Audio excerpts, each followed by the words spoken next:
Hey, what's up, y'all? Welcome to another episode of Life in the Jungle, Season 1, Episode 15. And it's your boy, Coach Cam. I am Pharaoh in the building. And of course, we back here another week. This one, of course, a little bit more somber. I was down there at the stadium and I couldn't believe what was going on. I'm like, it just had to be my imagination. I couldn't figure it out. I couldn't believe what was going on down there. I couldn't So believe Coach Cam was on NFL Countdown, y'all. That's what I could. yes. I was on ESPN Countdown yesterday. So if anybody got DVR, want to go back and look. Oh, y'all can also look on Facebook on my personal page. I was on ESPN Countdown. Shout out to Bengal Jim and his tailgate. Like he said, the best tailgate. Been doing it since '93. He put it on for the people. You come down there, you give a donation. $10, $20, whatever you want to give. It's food, it's drinks, it's Bengals fans. It's a truly a good time. Bengal bombs, all that kind of stuff. It's really a good time, and what he does for the city, as far as tailgating, is second to none. So shout out to him. Uh, but yeah, that was my highlight yesterday. Me being on ESPN Countdown, but tough, man. You start down 24-0, um, and then you come back and score 22 unanswered. You think we get the ball, we're deep in their territory. You think you're about to bring this home. I'm thinking I'm about to witness an epic comeback here at PBS, and then we fumbled for a touchdown. And that just took kind of like the wind out of our sails there. Yep, just kind of took it out of us. Um, what are your overall takes of the game? And what did you see on Sunday? Well, first of all, and that's partly what we try to do, being creative with the themes and the title of the episodes. And Cam usually leaves that up to me. I always run it by him, see what he thinks. But that title had a double meaning. The title of this episode is Just My Imagination. And it's double fold because I really, at times, watching that game, wanted it to be my imagination and couldn't believe it. So I thought I was imagining certain things. And it's like every time you get to a point with this Bengals team where you think they're really getting ready to take that next, step and go into overdrive and take control and establish themselves as, not just new kids on the block, but hey, like, we're really a contender at this point. You kind of have one of these duds. So I Hmm. almost wanted it to be my imagination, but it wasn't. I, like you, sat there and watched the team that went out and really couldn't do any more to bury themselves than they really did early on and get down 24 to nothing. But you saw the grit and determination. There were a lot of injuries up front on the offensive line, so that's something that I noticed. Joe Burrow was sacked Yep. 6 times yesterday, something again that I've been stressing that you just don't see amongst those teams that are, elite in the league. And, I guess you want to attribute most of that to Riley Reef being out and some other guys up front, Trey Hopkins at center. But it was tough to watch. Joe came away with a dislocated pinky finger that appeared to be very painful with him trying to play throughout the game. Jodine Yeah. Mixon came up a little, gimpy.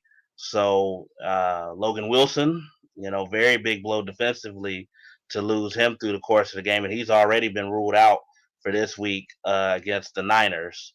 So thoughts are with him and hoping for a speedy recovery. But really the turnover battle. It's not like the Chargers played a clean game either. They were +1 because they only turned it over 3 times and we turned it over 4. But we spoke off the record.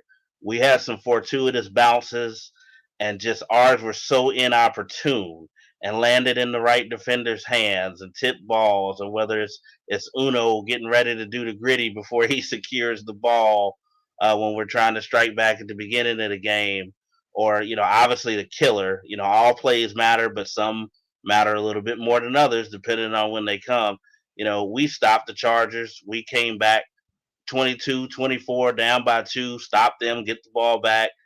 And Joe Mixon, who rarely fumbles at all, fumbles and bounces right into the Chargers defensive back's hand, and they take it back for a touchdown. And it was at that point, me being a former football player myself, and Mhm. an avid observer and journalist myself, you just kind of realize like it's not our day, and Yep. that's kind of what I walked away with.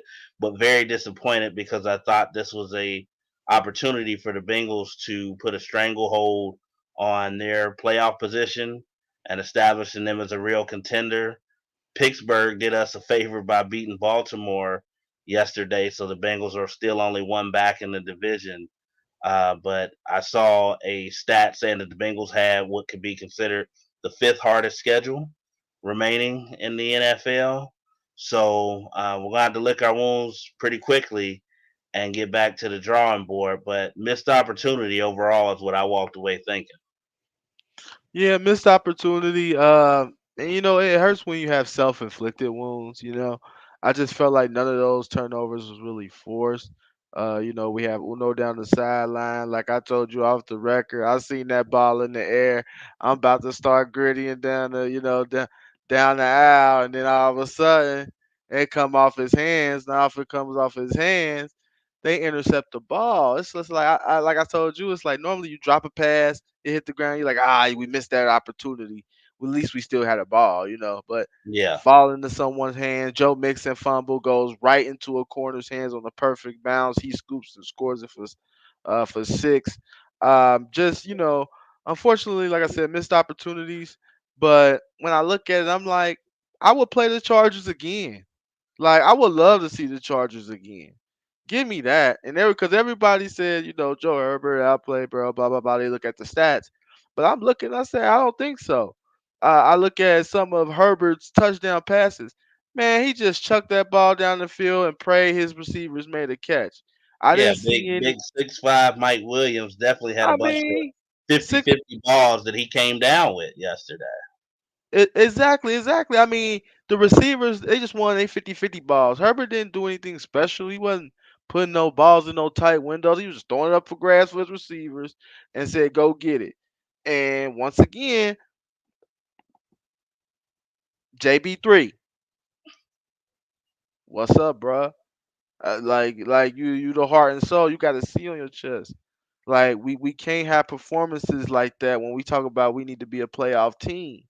Like he had a bad day yesterday. He was targeted 6 times. He gave up 6 catches for 100 plus yards and a TD. And you can't juice Herbert and get in the end zone again, coming up short of that goal line. Well, Hey, look, I'm just saying, man. I'm just saying, for us to be a playoff team, we have to be consistent. We have to take care of the ball, and cats like Jesse Bates has to perform. Like he has to perform. that's true, and it was not Jesse Bates' finest hour yesterday, but he was victimized by one of those 50-50 balls that we were talking about, where hey, the receiver just made a better play on the ball and got it. I thought it was gonna be a pick. I'm screaming pick, pick, pick. I'm like, it's 30 back there. Ain't no way. You know, I'm with you though. I really believe, if the Bengals got a second chance at the Chargers, it's not a team that I fear. I will take the Chargers again. A lot of the Definitely. analysts today, when I was watching it, everybody kind of came away with the same thing. Like Kurt Warner was one on NFL Network, a few other guys were saying the same thing, that it's more of a disappointment because you want to fall in love with this Bengals team and say, yes, they are what we believe them to be, but they just won't take that next step for you to do so. It's like a very up and down, team. But also, everyone made the point to mention also, hey, this is a team that still wouldn't want to play in the playoffs. Speaking of the Bengals, the weapons are there. They're very talented. We've seen them beat and compete with some of the best, take the Packers to overtime, game that the Bengals should have won. Saw them drub, Pittsburgh twice. Go to Baltimore and totally dispatch them, who until yesterday was still in the lead, the number one spot in the AFC in general. And then you have games where they go out and they lose to the Bears. The Mike White show against the Jets. Hmm. You know, you just don't know which Bengals team that you're going to get. But I do hope and pray that we stay healthy down the stretch, because I think that's going to be another factor that's starting to show its head. With us is health of the guys that we're dependent on. But it's still, and it's going to sound like we're being overly homey and whatever other term people want to use. It's still not a reason to panic at this point, because No, if no. you look around the rest of the AFC, the records are still basically identical. Now, you don't want to keep losing these games where tiebreakers come in and potentially come back and hurt, the Bengals, because the Chargers have actually suffered from the same thing this year, being an up and down team, same record at this point. So you definitely want to get these AFC victories, and then you look down the stretch. We got teams like Baltimore coming to town the day after Christmas. We got Kansas City in a couple weeks. Mhm. We're gonna have to start capitalizing on these, or we're gonna look up and say that this might have been a year of what ifs. Yeah. Yep, yep, yep, yep. I definitely agree with that. And let's hit some of the comments here. We got Kenny. Appreciate you, Kenny. Watches every week. Chargers look prepared. The Bengals did not. I want to touch on that really quick. I didn't see that. I didn't see the Bengals not prepared. I saw what what could go wrong did go wrong. I Murphy's saw that. law. I saw that type of thing, but I didn't see where the Bengals weren't prepared. I mean, we could have easily matched them point. We streaking down the sideline for six. Then we get that's an interception. We are down two. We rolling. We done scored 22 unanswered. We're at like their 35. We about to punch it in. We're moving easily. The At that point, the Chargers defense wasn't stopping us. They weren't doing anything to stop us at that point. We have a chance to really put our foot down and win that football game until the fumble happened. That's a big momentum changer. So I don't see where the Chargers were overly prepared, like were more prepared than the Bengals. I just saw a few things go wrong early that made them have to play uphill, and then they I went think, bad late, yeah, and early I and think late. just to piggyback off of that, I think maybe the Chargers may have came out with more of a sense of urgency than the Bengals, knowing that that's a game that they had to have with their recent slide, and maybe a little bit of the Bengals feeling themselves from knocking off Pittsburgh, but I didn't even necessarily see that. I just saw more of what we alluded to earlier in the Murphy's Law taking effect, where everything that could go wrong basically did, and the Bengals still were able to bounce back and put themselves in position to take back hold of the game. It's just we had another turnover with Joe Dean coughing it up, and that was kind of the difference. Yep, yep, and it hurt because like I say, Joe Dean normally don't cough that rock up. So to see him do that was just kind of shocking. So that you just kind of knew, like, it's just not our day. When a sure-handed person like Mixon has that fumble. We have Chris Taylor here. Say, hey fellas. So here's my thought. When the Brown whooped us, the following week they got killed. They were up for us just like we were up for the Steelers. The Chargers came in and exposed a few spots. O line had a rough day. Joe pulls a Jeremy Hill. Um, O line had a rough day. O line was missing two starters throughout the game. Obviously, Reef was out, and Trey Hopkins was out. One thing I will say about that, we did learn a little bit regarding the offensive line. Trey Hill is not a replacement for Trey Hopkins. If that's what they were considering, that cannot be the case. Uh, Adenji had a rough day yesterday. The line as a whole had a rough day for the most part yesterday. Um, 6 sacks and really Bosa doesn't play much. That's a concern. Ooh. Um, Prince did okay. Um, I wouldn't necessarily pencil him in as maybe a full time right tackle. I do like him as a nice swing tackle eligible on run plays and things like that. He does a very good job at that spot, playing 10, 15 snaps a game. But as far as him being a right tackle every down, I don't think that's a route you necessarily want to go either. Um, Yesterday I was didn't just a think about that until you mentioned it. Obviously, I know that Big Boza went out of the game with an injury, so I remember that. But I didn't even think back just the problems that we had in protection with the guys that were out there. It almost certainly would have been worse if Joey was in there. oh, definitely, definitely could have definitely been worse. Absolutely, for sure. Corey Booker said, heard a guy yesterday talk about the Cowboys and made me think the Bengals and Cowboys are very similar. They can beat anyone in the NFL. They can also lose to anyone in the NFL. That's perfect. That's a perfect way to describe them because that's exactly what type of team they are. Very true statement. They can beat anybody. They can lose to anybody. Like as you see, we lose to the Jets, but we'll smoke the Ravens. So it's that's the traits of a young football team. Young football team, learning how to win, learning how to handle success week in and week out, learning how to handle when the media is talking about you like, hey man, this is a team that can represent the AFC, or hey, this is a team that can go far in the playoffs, or hey, this is gonna be a tough out team. You gotta be able to follow that up, with the same recipe. Like I said, they're young. We're year two into this Burrow thing. Really like one and a half if you think about his injury. Um, Chase is still a rookie. Um, You you would know, just love for him to make those big plays. and to be honest, we've spoken, both on and off the air about this before. This is kind of what I expected from the Bengals this year. The only reason it bothers, us fans and observers the way it does is because, the way they come out of the gate, they were a little ahead of schedule. And they still are, to be honest. If you look at what their record was, the past 2 years, at this point in the season versus where they are now, Mhm. there's still vast improvement. And like Absolutely. you said, they've pretty much been in every game except for a couple that have gotten out of hand at the end. Like yesterday and Cleveland, and it's more of a snowball effect when you see it happen.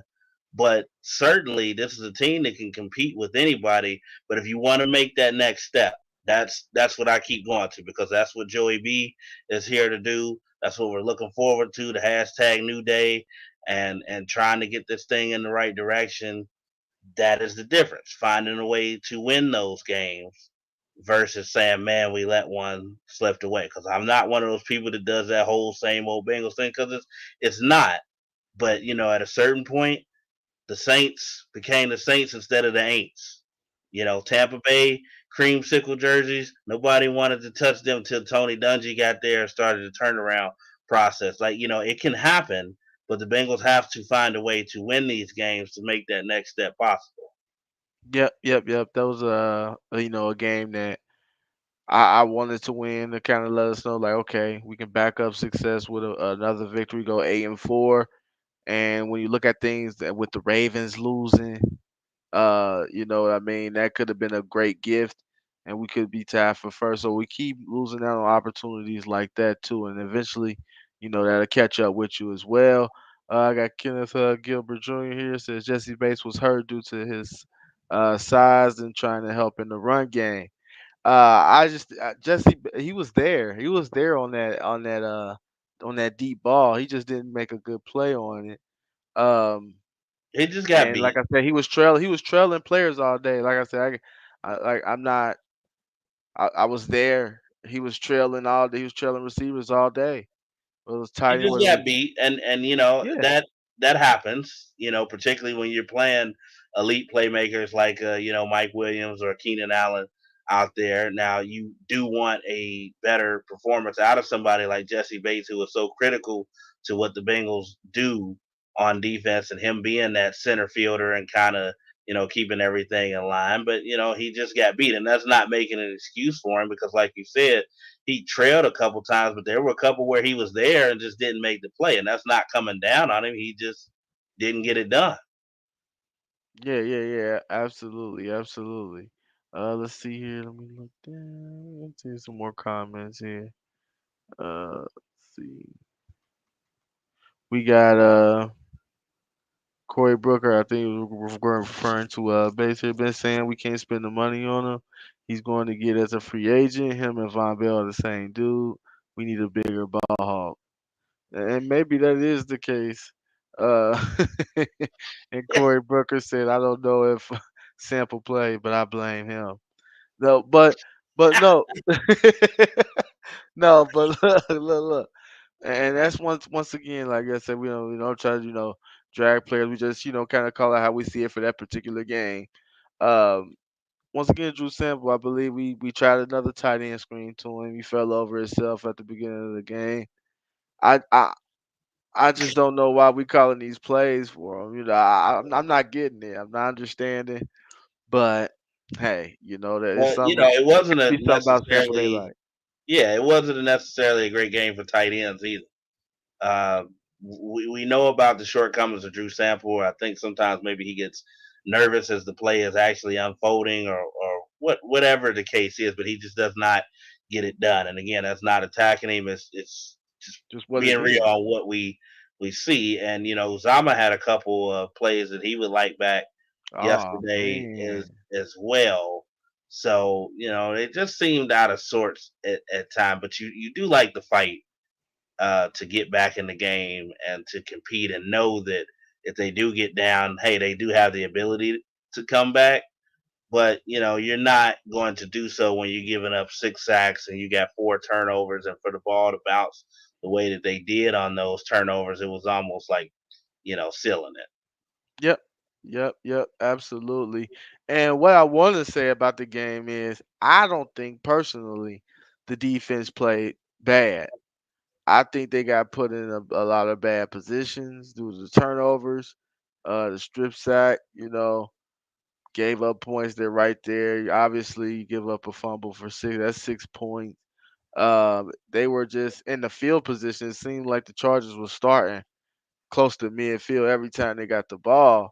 I thought the defense played relatively well, and one of the reasons why we got back in that game because we was able to get stop after stop after stop after stop. Um, Once again, Trey Hendrickson gets another one. So this is, I believe, I want to say his eighth or ninth straight game in which he has recorded a sack, which is a Bengals record. Um, which I can't say enough about him. I understand we lost the game, but Trey Hendrickson was one of those pieces where I had kind of question marks about when we signed him. I'm like, okay, was this where we just got a guy, because he had 13 sacks, but was it still under, was it because they had Cam Jordan and, Rankins and all those guys there? But he's showing that he can be a premier pass rusher in this league. If I'm not mistaken, he has 11 and a half sacks now.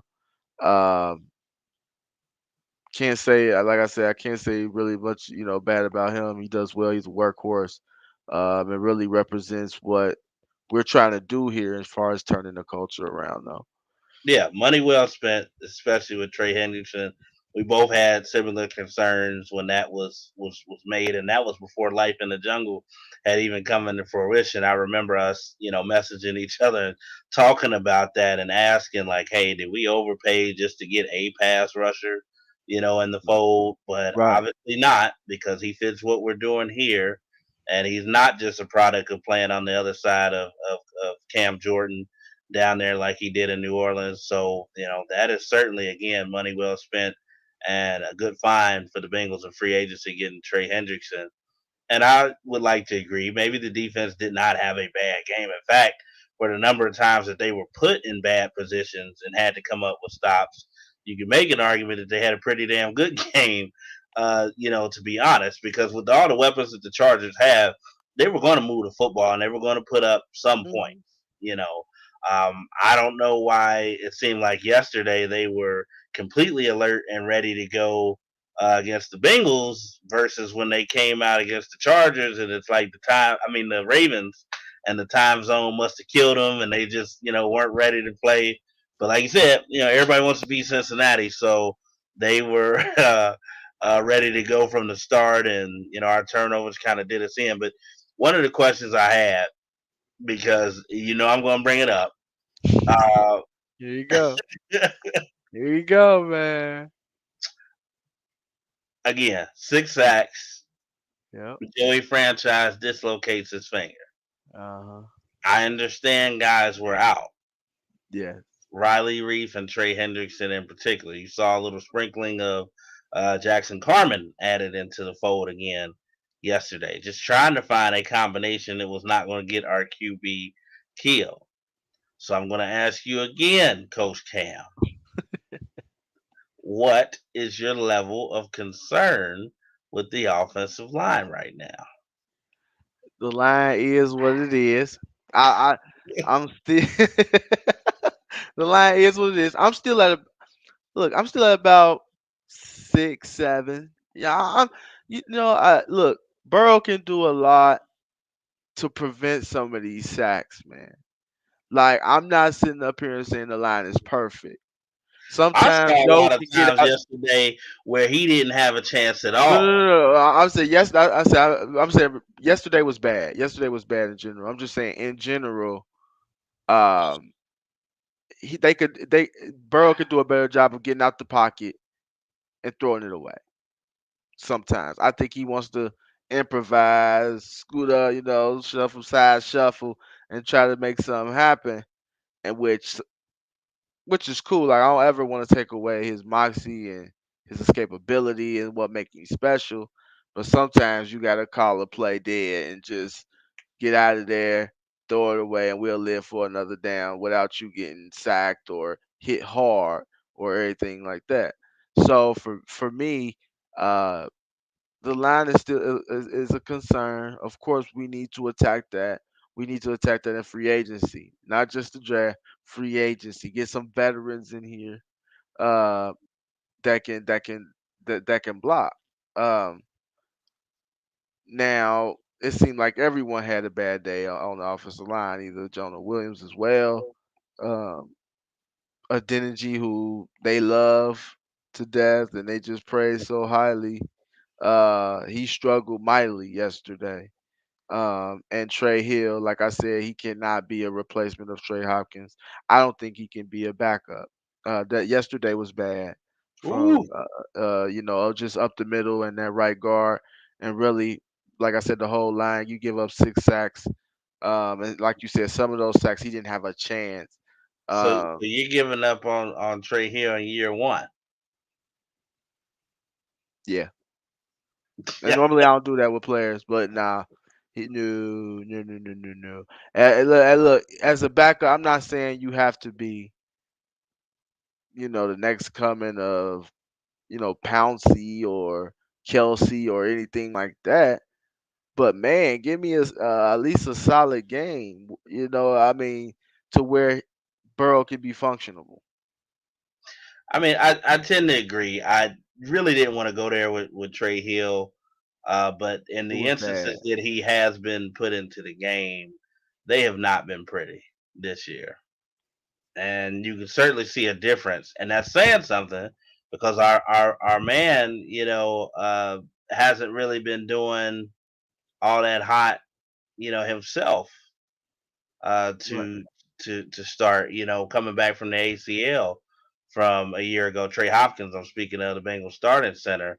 So for it to be even more of a glaring issue does cause some concern going forward. But certainly Joe, when I see him over there wincing and getting his finger, you know, uh, put back in the socket and everything like that, and seeing him grit. And I do believe down the stretch, at least I could tell that some of the passes didn't have as much zip on them, probably caused them to call plays differently in the certain routes that they were able to run passes that Joe may or may not have been able to get as his hand was giving him trouble. So that's something you want to look for going forward. I know Joe is going to try to keep playing. Saw him tape it up. He doesn't like to tape. Most quarterbacks don't because of how slippery, that makes the ball. And it's only going to get worse with, us being in December right now. May want to go the Teddy Bridgewater, Kurt Warner route and look at a glove for grip and a little bit of support, on there because I think, this may be something that lingers if he's not going to have any time off, which obviously we can't afford that. But just a suggestion, and I know they're doing their job down there, and he may or may not, go that route. But it was a bad game offensively, but yet you still saw pockets in there where, hey, T. Higgins got his little stuff in there. Uno was open, but he dropped, quite a few balls yesterday. There was a Tyler Boyd sighting, still not as many targets as I would like to see personally for him, but the weapons are always there, and that's what you have to look forward to and not be so downtrodden because the Bengals just didn't execute yesterday. That's what No, it comes down to. simple as that. I got a couple. Corey Booker says Trey Hill over Drew Sample. But no, I want to touch some of these comments here. That's For funny, man. I didn't know SEC guys didn't pan out. Hey man, look, so we got Joe Burrow has zero reason to be on the field after dislocating his pinky. We have here's a terrible coaching decision, and the fact that coaching allowed Joe Burrow to stay on the field to prove a point was stupid, and they need to enforce authority and stop letting Joe walk all over him.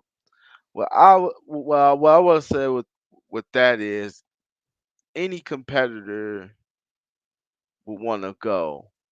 Now you say it's easy to say take Joe off the field, but when you talking about your number one versus your number two quarterback, that's a huge gap in about 26 out of 32 locker rooms.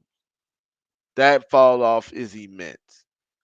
Um, Now, are and are if we your talking quarterback say, immediately now if your after the dislocation, or at a certain point in the game? Because watching it from home, one of the broadcasters mentioned the same thing that he might be alluding to with that comment that at a certain point, once it's out of hand, yeah, why yeah, is once it's Joe out of hand, you Burrow get him out of there. still in there? Absolutely.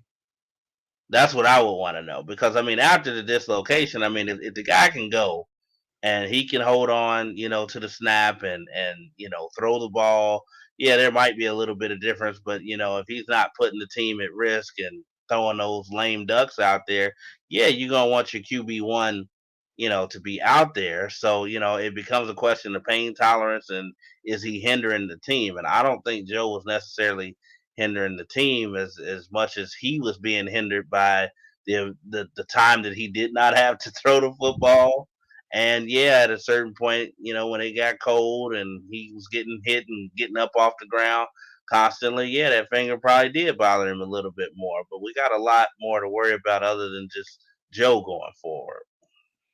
Yeah, yeah, because injuries are starting to mount up. One of the things that we were lucky with so far has been injuries.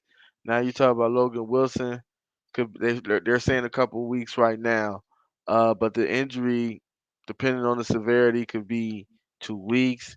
It could be the rest of the season. So it could be either one. You look at Cheeto Wuzier did not return yesterday from a foot injury. He had a key interception yesterday before the half. Um, you look at Marcus Bailey, the backup to Logan Wilson, was out yesterday, did not So we return. saw a lot of Joe Bocci Joe from Bacci, Michigan yeah, Joe State. Bacci. Now, what I'm hearing is everybody said Joe Bacci didn't play bad. However, I don't want Joe Bacci starting on Sunday if need be. Um, and this is a good point I was going to allude to next, which I was going to kind of I mean, take a little, not a shot, but a little talk about Zach Taylor. Uh, why starters play special teams, especially with our linebacker room as thin as it is already with us down Davis Gaither for the season. Why are we having Logan Wilson on special teams when you That's have a a great Joe Biden? question, and I When you saw have that. a Joe Biden. Yeah, I saw that circulating on social media pretty much immediately after it happened. Why was Logan Wilson out there in the first place? Yeah. And I don't know that we're going to get a good answer for that, but certainly shouldn't have been happening, especially as thin as the troops are currently. Yep. Here it said that O line was a killer, Jay Coop. Yep, it definitely was. And Jay Kubro said, "I didn't block you. He ain't blocked me this year. He Yeah. didn't. Unfortunately, like the state university didn't beat Michigan, and I know Jay Coop was upset about that, but he ain't blocked me this year. I appreciate that, man. I appreciate that. I'm But glad he didn't block you either. But see, you had turned your attention to somebody else. If fans don't know, because I got called out on social media when I was trying to gather myself together and make sense of what happened, and and Cam just could not help himself. He was like, "Man, pray for brother Alex, y'all. He won't respond to none of my messages." And I'm like, "All right, you poking the bear, man. I'm trying to be cool." I was just like, man, you ain't respond to me all day. I was just wanted to, make sure everybody just, put in a word for you. Make sure you was all right.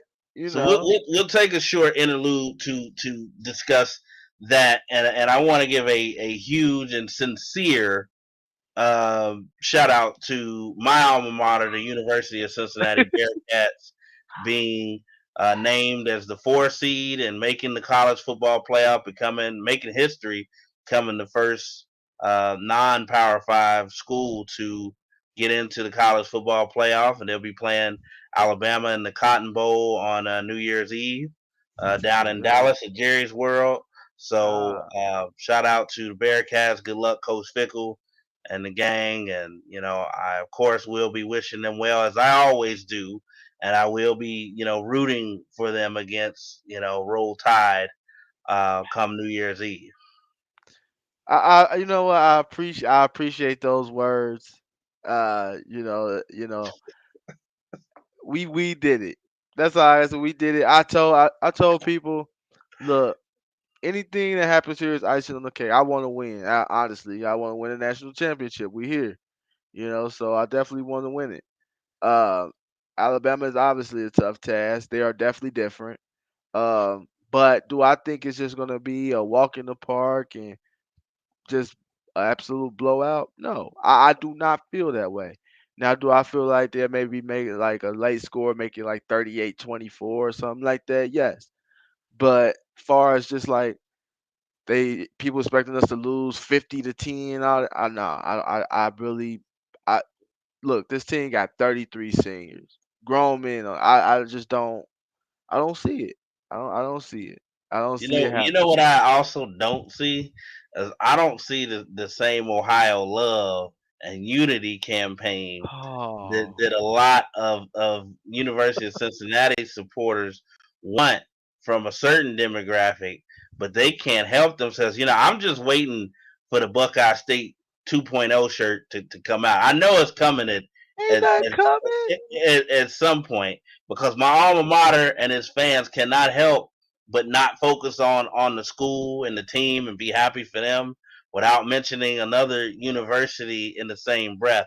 Once we get to that point, we'll be all right. But we want to wrap it back into the Bengals. But I did want to show some humility and some love for my alma mater and wish them, well, Cam sporting the tee, as he showed. So it's still a good time to be a Cincinnati sports fan because the Bengals are still in the thick of this and transitioning. I wanted to ask you, with a lot of experts saying that the Bengals have maybe the fifth hardest schedule down the stretch, are you concerned at this point as injuries start to mount up with some of the pending matchups? We got San Francisco, who's kind of in the same position as us, kind of, they could make it, they could not make it in the playoffs right now. You got Kansas City has honestly climbed back on their perch at this point, Yeah, they have. considering the way things have started, and they're sitting there 8-4 right now. It'll be interesting to see what New England does tonight in Buffalo. I know weather's going to be a factor in that game, but going forward, are you still confident in this Bengals team and their ability to make the playoffs currently? Um, I have some concerns. I'm not, and that's just me. We always keep it real here, life on the jungle. I have some concerns. Um, eh, you know, we don't. We always a team where we can't afford too many injuries. I think that's our next step and far as becoming a really really good football team is making sure our depth is secure. You know, um, because now we're looking like, oh, okay, who's our linebacker gonna be? Oh, we down to Woozier, so Eli Apple has been playing great football, by the way.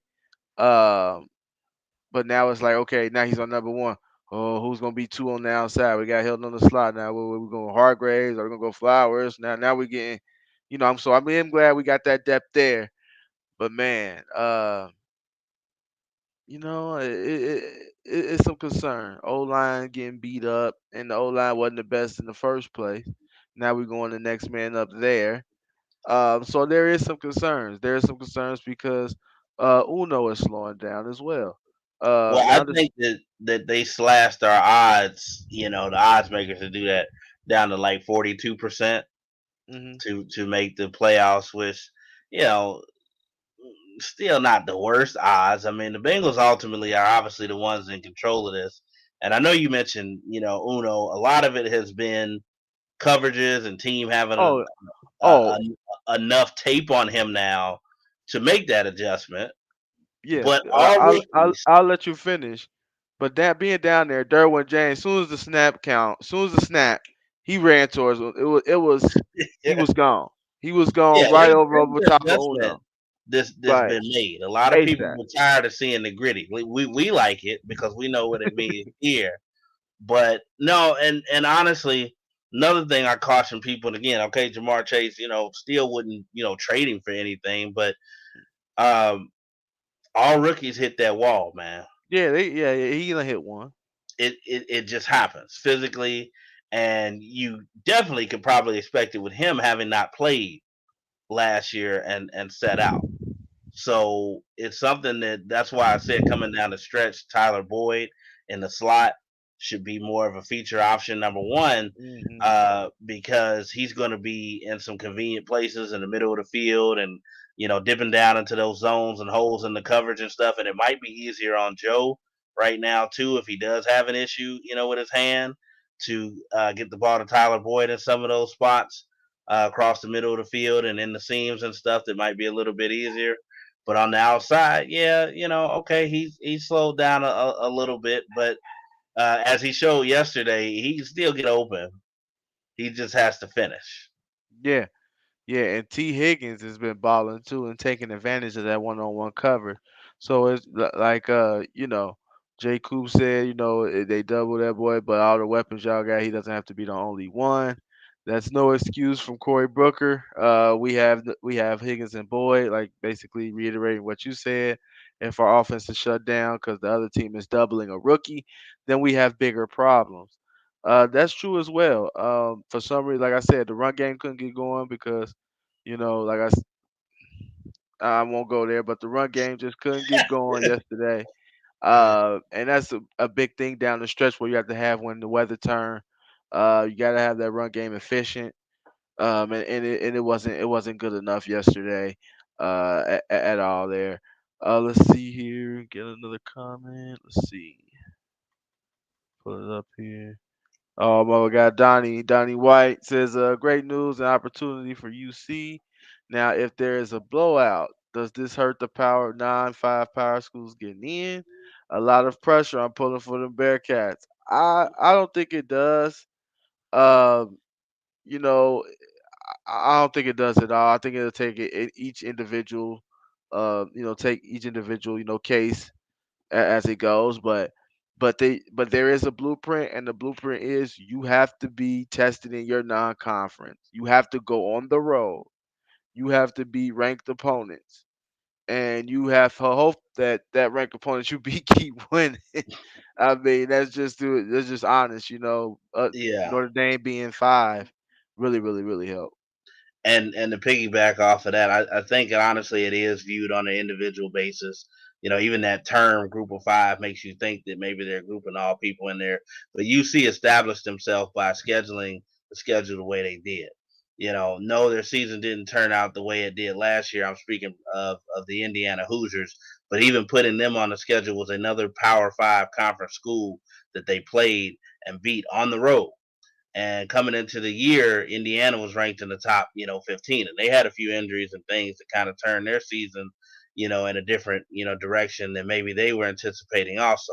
So UC met the criteria, and yes, they still needed some help because there might be a perception of level of competition at times or whatever. But because they met the criteria and they did what they were supposed to do, which they kept winning, and let the chaos that is college football occur around them, they were able to get in. So blowout or not, there was a gentleman that I won't say his name that made a comment post that Cam reshared earlier on social media about how many of the semifinal games have been blowouts previously, even those that obviously involve Power Five schools. And I made the comment to, that doesn't really decide anything one way or another. I think that the right teams are in this year, just like pretty much over the past years that you've seen with the college football playoff being implemented. More or less, they get it right, man. And even with that, that's what you want. You want the best four teams to play, and what happens during the course of those games, a blowout, a close game, it's whatever. If those are the correct teams that are supposed to be playing, so. Long story short, I don't believe that regardless of what UC does, it'll affect anybody's chances. But do I think that this is going to be a habit or something that you see happen on a regular basis? No. Hmm. All right. All right. Now we gonna move on. Stay with the Bengals here. We have to go next week. We still stay here, but we gotta go play them. We gotta go play the 49ers, and they are hot. They're hot right now. They're rolling. Uh, what we got? We gotta be able to stop Kittle, which where we have trouble stopping tight ends.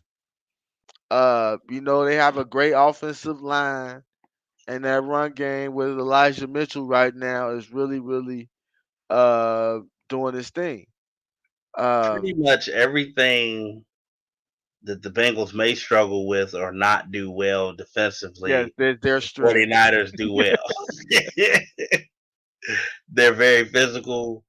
They run the football regardless of who they have at running back in there. I mean, they have, a rotation or just whoever they decide to activate on a particular week comes in Gonna there and get gets the 100. job done. Debo Samuel is just a weapon in general, receiver, getting handoffs and reverses out of the backfield, run pass options. I've even seen them do some wildcat with him a couple times, this year. And then you got, Kyle Shanahan, who is one of the brilliant offensive minds, in the game currently. Sort of like his dad was at a certain point. So, he's got that lineage and football IQ that you have to deal with and coach against also. Didn't work out too well in our first encounter with the 49ers doing Zach's second game, I believe, of his first Ooh, year. Yeah, got 49ers smoked. got up big, and it was here also, and Mm. that wasn't much of a game. Now, obviously, there's been a lot of turnover on both teams' rosters since then, so it's a man up game. We're a little beat up, we're hurt. Um, what? We're 2-1 over the past three games. Still not a reason to panic, but they have just as much to play for as the Bengals do, and you're gonna learn a lot this week on how bad the Bengals want it this year. Yep, yep. This is a huge game. This turned into a huge game, and with the 49ers looming, that's why I really wanted the last one. 8-4, and I could be like, okay, drop if you drop this one, you're 8-5, you're solid, you're looking good. This turns to me almost into a must win because Yeah, the next following week you go to Denver, I believe, and that's always a hard place to play. And you don't ever want to test or mess with Mile High like that. that Uh, elevation. right, right, and they got a formidable, very tough defense as well. So you go up there, and then you got the Ravens, I believe, possibly following that. You got the Kansas Chiefs City is looming. You after got that. the Yeah, you got the Browns again. It's just, hey man, we got to start getting some more wins here because people saying you gotta get to 10. You gotta get to 10. Uh, looking to get to 10, you're gonna have to earn your way to 10 because there's some tough opponents that we got down the stretch, starting with the 49ers. And what I'm looking for is how will our defense respond, and what are we going to do to attack their defense? You know, they're very good up front. Obviously, they have Lil Bosa here, what Corey called him. He said Lil Bosa should scare the hell out of us. Um, like I said, I'd be Be more. like second in the league in sacks right now, or something. I gotta look that Nah, up. that's why I think it's like, well, man, he might be. I'll take a look here. But Bosa, he's definitely a good player. But what concerns me more than anything is the interior part of the line. Um, we're just gonna have to really, really, really, really give Joe Burrow some time so he can be successful. Let me see here. It looks like Nick Well, Bosa he, coming into the he game. he's got 12 right now. He's got 12. Okay, so he's up there for sure. I think Hendrickson got 11 and a half or uh 12 as well. 12 and a half. So, so definitely, Now you know it's coming. yeah, go ahead. I'll let you because you ain't said you I've haven't been said one this episode, so I'm gonna I've go been ahead. humble. I haven't said anything. But anytime you're dealing with somebody like Nick Bosa from it's somebody that you have to pay attention to. Ridiculous. So it's something that the Bengals should be worried about with our offensive line being kind of banged up at this point. You really hope. I don't know. Maybe you can speak on this because I haven't looked or checked yet. I mean, do we have any update on Riley Reef? I know he was a game time decision last week. No update on Riley Reef as of yet. I'm hoping he comes back. That was a big miss. Like I said, I hope Hopkins okay. That was a big miss. Uh, we got to try to be as healthy as we can down the stretch. And I know everybody's beat up this time of year, and we've been really, really lucky as far as injuries go. But we have to find a way to really find a way to get three. I feel like the magic number is three, and we got to find a way to get those 3 wins. I don't know how we're gonna get them, but we got to find a way. So, But but something I wanted to ask you real quick. I go mean, ahead. I think it's a fair question. Uh, Zach Taylor, with the win total already being at 7 right now, is he safe no matter what, in your opinion? Yeah, I think he's safe no matter what, unless it's just an epic collapse where they lose the rest of the games and they go 7-10. I think you would have to maybe go to the drawing board and look and say, okay, he did some good things, but is this the guy you want leading moving forward? But I think he's pretty much safe in the bag. I think regardless, they'll bring him back next year, at least to maybe finish his contract, or not necessarily give him any type of extension.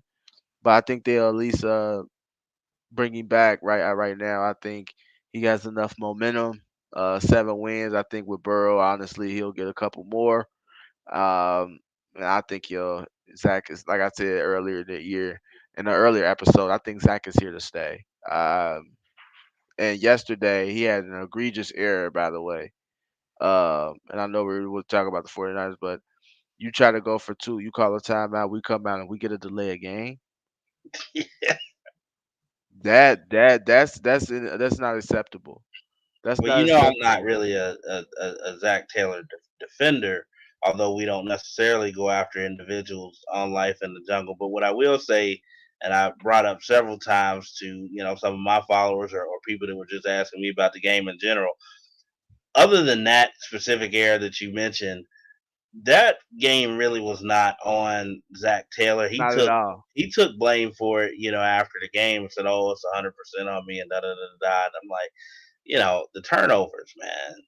Yeah, he The can't lack catch the ball for you. He can't the hold lack the of ball. executing stuff like that. That had nothing to do with Zach. I mean, I've always said you can call a perfect game plan, and if the guys for whatever reason don't execute or go out and get it done, it's all for naught. So Yep. I didn't see anything with that, but I just, coming down the stretch, it was something I thought about, like whether, Zach has already done enough or shown enough improvement to, the Bengals brass, the Brown family, to kind of bring him back. And I'm with you. I think, he has, but Certainly, what I want to see win, lose, or draw this week against San Francisco, regardless of who's banged up or who's not. You know, Yeah, I want to see the Bengals compete. I want to see them belong. I want to see less self-inflicted errors on yeah, both sides of the ball, yeah, and make it a good game. yeah. Let's I want. let's Yeah, not be filing out of Paul Brown early. exactly. Yeah, I don't.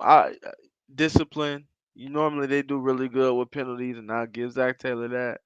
I just felt like we had way too many. Anytime something good happened, we were getting rolling, especially in the first like quarter and a half where they ran it up on us. It felt like every good play, we get a first down, good yardage, holding, number so holding. I was so tired of holding. See, I was so tired of yellow flag coming out. I'm like, my goodness. So I want to see, like you said, um, less penalties, less self-inflicted wounds.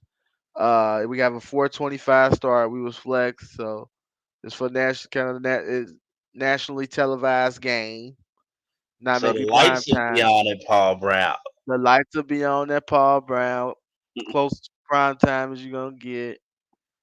Got to get a win. It'll be a big win for us to get that eighth victory. Uh, what do you think, man? Well, I'll start predictions. 49ers, Bengals. Yeah, you got to Now, go first this time. I gotta go first this time. And you know what? I know what you're thinking because of that hesitation right This is a life in the jungle first. there. Ooh. And y'all don't beat me up. I love my Bengals to death, but I don't see us beating the 49ers this weekend. Mm. I have us losing 31-23. I I, I I don't I Ooh. don't think I'm just being honest. No Logan Wilson. Do I trust Joe Bacci for 60 minutes? Prove me wrong. I hope so. I hope he does go out there, ball out, and he the next coming to Luke Kuechly. Um, I just don't see that. I see Cal Shanahan, and I see him developing a good, efficient game plan against us. Um, I just don't see us being able to necessarily make enough stoppers against the 49ers to win this game. I think they'll eat a lot of clock with their run game. Not to say they'll gash us for a lot of yards, but I think they'll just chip away four here, four here, four here, four here. Um, yeah, and I just don't see us. I don't see us win this game. This is one game where I just knew, like, regardless of how the 49ers are, I just Cal Shanahan is always impressive to me, and he's just one of those guys that can scheme up something to win a game, and uh I'm going with unfortunately I'm going with the 49ers. 31-20, 31-23. 31-23. I can't see us winning. It's not that I can't see us winning. I just don't see us winning this game. So unfortunately, I'm gonna have to join Coach Cam and preface it by saying, "Hey, I obviously hope our Bengals prove us wrong and Yeah, please be wrong. and leave us with a lot of egg on our face, come Right. next week." But I'm going to go because of those same issues that you brought up, and just knowing Kyle Shanahan and already struggling with what they do well, even when fully healthy, and not knowing the status of a lot of Bengals guys. I'm going to pick the 49ers, and I'm going to go 35-21. I can see that too. I can see that too. Like I said, and they got a good defense as well. They got a great one of the best middle linebackers in the game, Warner. Uh, it's gonna be tough. It's gonna be tough, and it's just the fact that they flexed the game to 425, so you can't say it's gonna be an early game. It's like Yeah, a normal game to them. right. Uh, so I don't see many advantages. I'm hoping maybe it's a little chilly, and maybe that affect them a little bit. But I just think the 49ers top to bottom, outside of probably like our receiving core, is a better football team. You know, they're better in the trenches, and that's where games are won at in December, especially. That's why I'm leaning towards the 49ers. But like I said, I'm a rule hard. Uh, I'm gonna be, who they'd out on Sunday, and hoping for a win. I just don't necessarily see it. Okay. Well, I look, we keep it real on here. We give our honest opinions. So, a lot of that again is only due to what we saw this week. But the Bengals have had a tendency to totally flip the script on both sides, and that Yep. could very well happen on Sunday. But there's some guys on the men right now and guys that are questionable, so that will play a serious role. So that's how we're rolling this week. All right. Yeah, I hate that it have to be like that, but hey, it's life in the jungle. We always gonna keep it real. Hey, it was another episode. Hopefully next week we can be talking about a dub. Hopefully talk about being tied for first, thick and being in the thick of things in the playoffs. So I'm excited. I'm still excited about this football team. We're young. We're good. We're still in the thick of the playoffs. If the season ends today, we will still be in. So let's not get So down on ourselves excited about you a lot. forgot your Bengals chain, man. Yeah, I forgot my chain and You were just everything. so worried about putting that Bearcat shirt on that you forgot about the I Bengals. had to let the Bearcats shine today. I had to let them shine today. But hey, I appreciate all the the viewers. Appreciate your comments. We try to get to them all. But until next time, we out.